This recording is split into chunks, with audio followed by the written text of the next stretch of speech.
আপোনালোক সকলোকে স্বাগতম জনাইছো আমাৰ ইউটিউব চেনেল মেডি একা একাডেমি লৈ। এই চেনেলটোৰ জৰিয়তে আমি সদায় আপোনালোকক এপিএছচিৰ লগত জড়িত থকা জ্ঞান দিবলৈ চেষ্টা কৰি আহিছো। আজি পুনৰবাৰ মই আপোনালোকৰ বাবে লৈ আহিছো 10টাকৈ এমচিকিউ প্ৰশ্ন আৰু তাৰ উত্তৰ। কিন্তু ভিডিঅটো আৰম্ভ কৰাৰ আগতে যদিহে আপোনালোক পোন প্ৰথমবাৰৰ বাবে আমাৰ এই চেনেলটোৰ লগত জড়িত হৈ আছে তেনেহলে প্লিজ চেনেলটো সাবস্ক্ৰাইব কৰি ল'ব। তেন্তে আহক আজিৰ এই ভিডিঅটো আমি আৰম্ভ কৰোঁ। প্ৰথম প্ৰশ্নটো হ'ল in which year Assam provincial Congress was form? কোন বছৰত অসম প্ৰদেশ কংগ্ৰেছ গঠন হৈছিল? আৰু ইয়াৰ শুদ্ধ উত্তৰটো হ'ল 1921 1921 চনত। দ্বিতীয় প্ৰশ্নটো হ'ল Assam Sanrakshini Sabha was founded by which of the following personality? Asom Sanrakshini Sabha তলত উল্লেখ কৰা কোনজন ব্যক্তি প্ৰতিষ্ঠা কৰিছিল? আৰু ইয়াৰ শুদ্ধ উত্তৰটো হ'ল ৰঘুনাথ চৌধুৰী। তৃতীয় প্ৰশ্নটো হ'ল in which year the oil refinery at Digboi was establish? কোন বছৰত ডিগবৈত তেল শোধনাগাৰ স্থাপন কৰা হৈছিল? আৰু ইয়াৰ শুদ্ধ উত্তৰটো হ'ল 1901।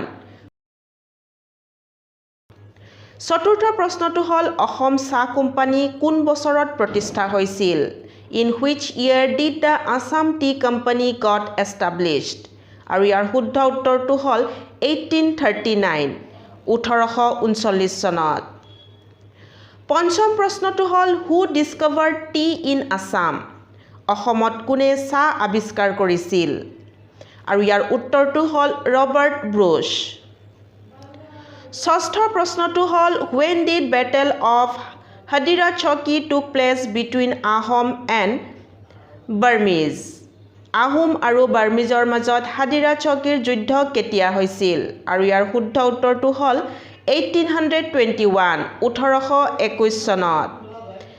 আনটো গুৰুত্বপূৰ্ণ প্ৰশ্ন হ'ল when did first war took place between British and Burmese? British আৰু বাৰ্মিজৰ মাজত প্ৰথম যুদ্ধ কেতিয়া হৈছিল? আৰু ইয়াৰ শুদ্ধ উত্তৰটো হ'ল 1824 1824 চনত। সপ্তম প্ৰশ্নটো হ'ল when did first Burmese invasion took place? প্ৰথম বাৰ্মিজ আক্ৰমণ কেতিয়া হৈছিল? আৰু ইয়াৰ শুদ্ধ উত্তৰটো হ'ল 1817 চনত 1817ত। আনটো গুৰুত্বপূৰ্ণ প্ৰশ্ন হ'ল Constitution of India doesn't provide which of the following? ভাৰতৰ সংবিধানত তলৰ কোনটো কথা উল্লেখ কৰা হোৱা নাই? আৰু ইয়াৰ শুদ্ধ উত্তৰটো হ'ল কনষ্টিটিউচনেল মনাৰ্কি সাংবিধানিক ৰাজতন্ত্ৰ। আনটো গুৰুত্বপূৰ্ণ প্ৰশ্ন হ'ল who among the following is the part of Indian parliament? তলত দিয়া কেইটাৰ ভিতৰত কোন ভাৰতীয় সংসদৰ অংশ? আৰু ইয়াৰ উত্তৰটো হ'ল প্ৰেছিডেণ্ট অফ ইণ্ডিয়া ভাৰতৰ ৰাষ্ট্ৰপতি। এতিয়া মই আপোনালোকৰ বাবে আগবঢ়াইছো এটা প্ৰশ্ন। আশা কৰোঁ আপোনালোকে কমেণ্ট বক্সত ইয়াৰ উত্তৰটো দিব। প্ৰশ্নটো হ'ল who was the last Ahom ruler? শেষ আহোম শাসক কোন আছিল?